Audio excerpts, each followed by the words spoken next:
Aquí inicia una odisea que comienza y es sin fin, de vida, día y brindará alimento alma cual festín.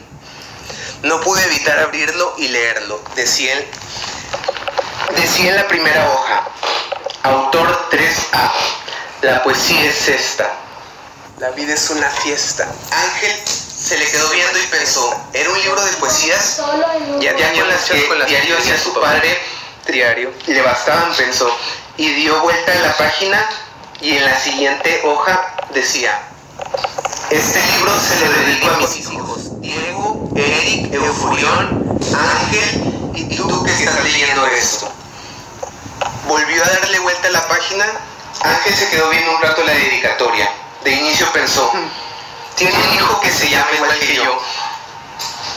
Ahora sí pasó a la siguiente página y decía, capítulo 1, el origen de la historia. Capítulo 1, el origen de la historia. Hola Ángel, Diego y Eric. Bienvenidos a este libro que es un regalo para ustedes y todo el que quiera leerlo. Más que una historia, este libro fue escrito con el deseo de encender su amor por la lectura, de sumergirlos en la historia, generarles hasta que se olviden que estaban leyendo y se sientan parte del lugar donde ocurre, que abran su mente a lo imposible y lo desconocido. Aquí podremos cruzar todo límite y podremos aprender un poco de cultura, arte, poesía, filosofía, literatura, mitología, ciencia, religión. Ya buscaré yo la forma de que todo eso se manifieste casualmente como suele y debe en la ocasión. De una forma que lo entiendan, se diviertan y les recuerden por siempre. El día de ayer un colibrí entró por tu ventana y te pidió respuesta a 3 preguntas que más adelante notarás forman ya parte de este primer capítulo. Como sé que te gustan mucho los juegos, este libro se irá escribiendo conforme lo vayas leyendo. Aún no es momento de preguntar cómo, pero en las hojas que le siguen este capítulo se irán llenando poco a poco de lo que vaya ocurriendo aquí. Al finalizar cada capítulo, puede que te pida por favor entre 1 y 3 tareas para que se pueda desbloquear la siguiente parte de la historia, la siguiente parte del libro. Puede que los niveles vayan aumentando su dificultad conforme vayamos avanzando. La primera historia es el inicio. Y como hablaremos de todo, podemos iniciar nuestra historia con una versión resumida y estudiada del Génesis. ¿Recuerdas que la primera pregunta decía, ¿crees en la magia? A lo que tú me contestaste que sí. Y me alegra que entiendas que hay muchos tipos de magia, porque para el origen del universo, la creación del cosmos y la primer huella del humano en la Tierra se ocupa forzosamente dar espacio tanto a la magia como a la imaginación, como a la fe, ya que aún hay muchos detalles que aún no se les da motivo ni explicación lógica o comprobada científicamente de cómo fue que ocurrieron. Y yo que he leído varias veces y varias versiones, creo que muchas cosas pueden ser similares, ya sea directamente o mediante analogías o cosas similares. Además existen muchas versiones del Génesis, en muchas teorías y en muchas religiones. De entrada, se rumora que todo era oscuridad, la nada, el eterno vacío. Hace millones de años, en casi cualquier realidad, esto se da por hecho. Los viejos filósofos se dieron cuenta de que ni los humanos ni la Tierra habíamos existido desde siempre. Teníamos un comienzo y un final. O por lo menos un comienzo si era seguro. En la Biblia dice que Dios separó la luz de las tinieblas, las tierras de los mares, la noche del día, colocó como lumbreras al sol por el día y por la noche la luna. Brindó a la tierra la vida de toda planta que de la tierra crece y que da fruto, todo animal que por el suelo camina o se arrastra, y todo ser que en el mar nada, toda ave que en el cielo huele. Y ya después creó al hombre, de su imagen y semejanza, para señorear las tierras, señorear entre las bestias del campo, cultivar la tierra. Todo esto lo hizo en una semana, en 6 días, y el séptimo día de esa semana, después de ver que lo que había creado era bueno, el séptimo día lo dedicó a descansar y disfrutar de lo que había creado. Esto es lo que dice el Génesis de la Biblia. Ya años después, en la escuela nos enseñan otra cosa. En el libro de Stephen Hawking, La teoría del todo relata detalladamente cómo fue el Big Bang, de una forma que se pretende universal para que todos le entiendan. El Big Bang es la teoría actualmente aceptada por la ciencia de cómo se creó el universo. En ella igualmente en el inicio todo era oscuridad, hasta que de otra parte dos gases o dos conjuntos de materia chocaron y su gravedad y densidad fue tan alta que escaparon a través del Big Bang en una nueva dirección, creando el eje de nuestro tiempo y expulsando toda la materia y energía en todas direcciones, como la después de millones de años de un charco primigenio se formaron los primeros que tenía los elementos necesarios al cual le dio la luz y calor del sol. Se formaron los primeros organismos vivos de los elementos que nos faltaban. Ya con el tiempo, poco a poco los seres que habitaban la tierra fueron evolucionando lentamente. Salieron del mar, caminaron en dos pies, enderezaron su columna y desarrollaron su inteligencia hasta convertirse en lo que hoy son los humanos. Pero aún sigue siendo una teoría, ya que no todo tiene su comprobación científica y hay huecos de dudas aún. Este tipo de escenarios demuestran muy bien una de las situaciones que más comúnmente se presentan entre lo que se creía y lo que se descubre. Como a veces la costumbre sigue siendo más la cultura transmitida de padre a hijo, de generación en generación, que la ciencia que se enseña en las escuelas o en los colegios. Pero bueno, ese es otro tema ya más social que no debemos dejar que nos influencie mucho el día de hoy. Yo tengo una versión mía que intenta dar tanto una versión lógica como una que alimente la esperanza y la fe.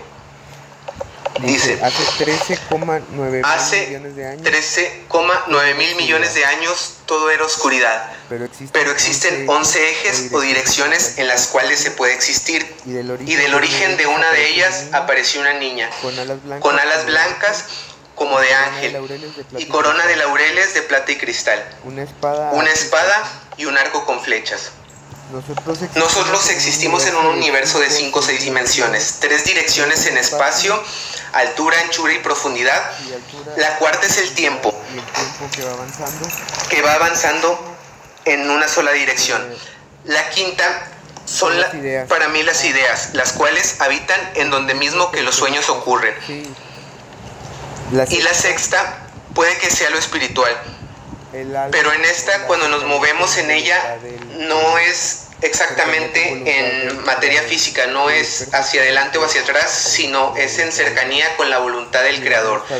El hacer lo que Dios quiere de ti y fluir con el río, seguir el perfecto destino que nos manda Dios, o lo contrario, que es abusar del albedrío. Dejando volar la imaginación, moverse en este eje también es lo contrario de entrar en el eje del destino, por lo que puede ser también salir del eje del tiempo y ver todos los caminos que existen posibles en recuerdos o en ideas hacia las direcciones que afecten tu voluntad antes de transitarlas. La niña llegó volando y al tocar el piso, este comenzó a existir. Ella era Dios, y atrás de ella comenzó a aparecer la silueta de un titán enorme, un gigante cuya figura se dibujó levemente en la nada, en la oscuridad. Se dibujó la silueta de él. Era Cronos. Nació del primer deseo que pasó por la mente de Dios, que fue la existencia del tiempo. Cuando comencé a existir, lo hice con una flecha y un arco al lado mío. Tomé la flecha, la puse en el arco y pensé en lanzarla al horizonte. La voluntad de Dios me dijo que sí, y al apuntar vi que en la dirección que lanzara la flecha sería el destino del cual se crearía la materia y comenzaría a fluir el tiempo. Vi exactamente dónde debía de caer la flecha para que todo fluyera como era el más perfecto destino y futuro. La lancé y salió a toda velocidad con una cuerda atada a ella, la cual salía de la palma de mi mano. La flecha cayó justo donde debía, donde había pensado, donde lo había planeado, en el límite de la vista. Y del punto donde la flecha cayó, se comenzó a dibujar un horizonte infinito en todas direcciones. Tomé la cuerda que salía del punto de donde cayó la flecha y comencé a estirarla hacia mí, Cronos. Y del punto donde cayó la flecha, con mis manos fui estirando el tiempo, junto con el primer sol, que al instante de salir comenzó a iluminar y dibujar el jardín del Edén donde nos encontrábamos, paraíso recién nacido. Seguí estirando la cuerda y de ella comenzaron a salir todas las demás estrellas y galaxias en una explosión que después llamaron Big Bang, de donde hace 13,9 mil millones de años comenzó a existir el tiempo y el universo, el cual se ha mantenido en una expansión desde ese día hasta que yo, Cronos, termine. La niña que era Dios me volteó a ver a los ojos. A mí, Cronos, el cual era yo, me di cuenta en ese momento que existía y que era el tiempo. Dios quería vida y a veces se tardaba, por lo que me dijo. Tú eres el tiempo, ayúdame a que cada día llegue, que cada día exista. Conoce todo lo que existe y guarda todas tus memorias, ya que yo las estaré y las iré sembrando para que cuando llegue el momento indicado, alguna existencia coma de tu fruto de sabiduría.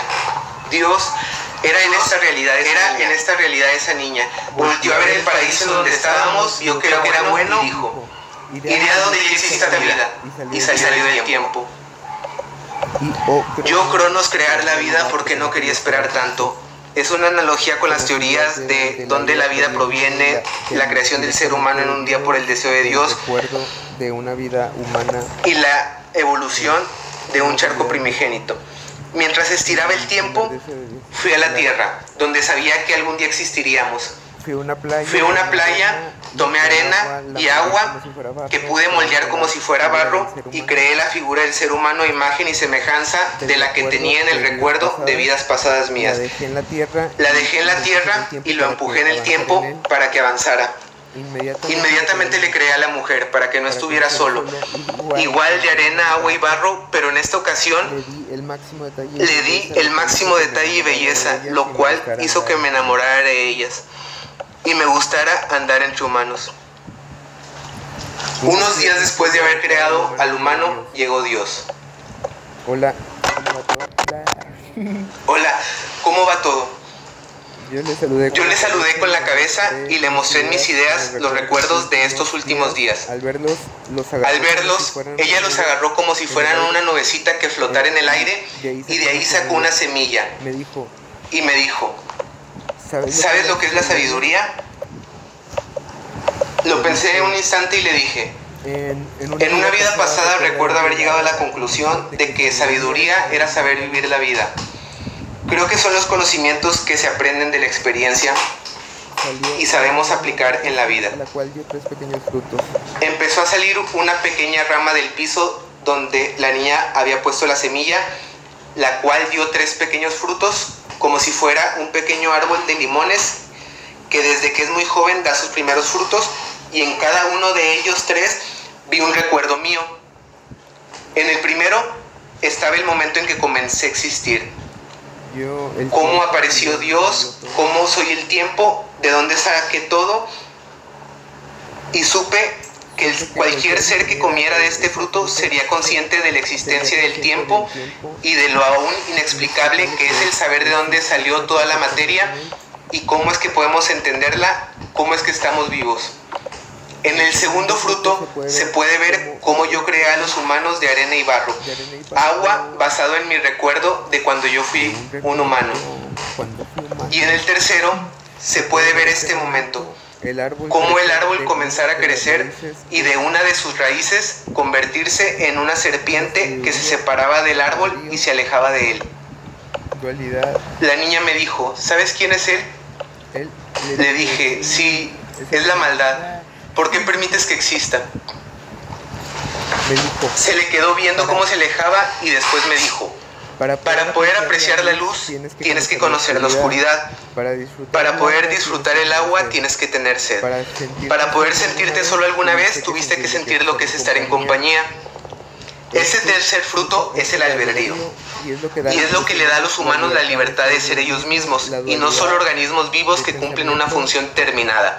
Si todos los humanos siguieran siempre el camino de mi voluntad, serían solo como células que cumplen su función biológica a la perfección.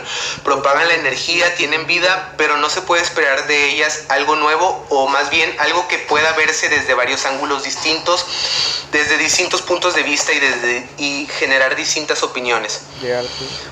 Cuando los humanos coman de este fruto, pasarán de ser un estado de unidad con la divinidad a un estado de dualidad y juicio en el cual se fragmenta su percepción y son capaces de distinguir entre lo bueno y lo malo, lo sagrado y lo profano, lo espiritual y lo material. La serpiente existe solo para ser la culpable de que coman de él. Yo les diré que no lo hagan, pero ella los convencerá de que lo hagan, con la promesa de ser como Dios o con la promesa de ser más libres o más felices. Y olvidarán que este es el paraíso y que puedo hablar con ellos, pero creo que podrá recordárselos ya bueno después. Pero bueno, hasta aquí termina la historia de hoy. ¿Te gustó? Sí. Contestó Diego. Perfecto. Cuando la escribí por primera vez fue en verso. Sí, es cierto. Pero ¿qué pasa después? Después yo le pediré por favor algo a Ángel. En el libro, por favor. Pero después de que se creó el universo. Pues Cronos continúa existiendo, siendo el tiempo, y así seguirá hasta que se acabe de expandir el universo. Sí. Capaz, y cuando se termine de expandir se contrae y el tiempo se regresa. ¿Y el árbol? El árbol ahí sigue, pero aún no le vemos. Aunque yo sé que volverá, vas a ver. Primero te voy a pedir una tarea a ti y a Ángel, por favor. El cuarto. ¿Puedes, por favor, número 1, limpiar tu cuarto y traer los libros de tu papá? Número 2, buscar en donde puedas información de arte e imaginación. Y número 3, por favor, cuando tengas esto, dibuja en la siguiente hoja tu nombre o como quieres que te digan en 3D. Y por favor consigue pintura. Ya después le darás la vuelta a la hoja. Después de esto, la hoja seguía vacía.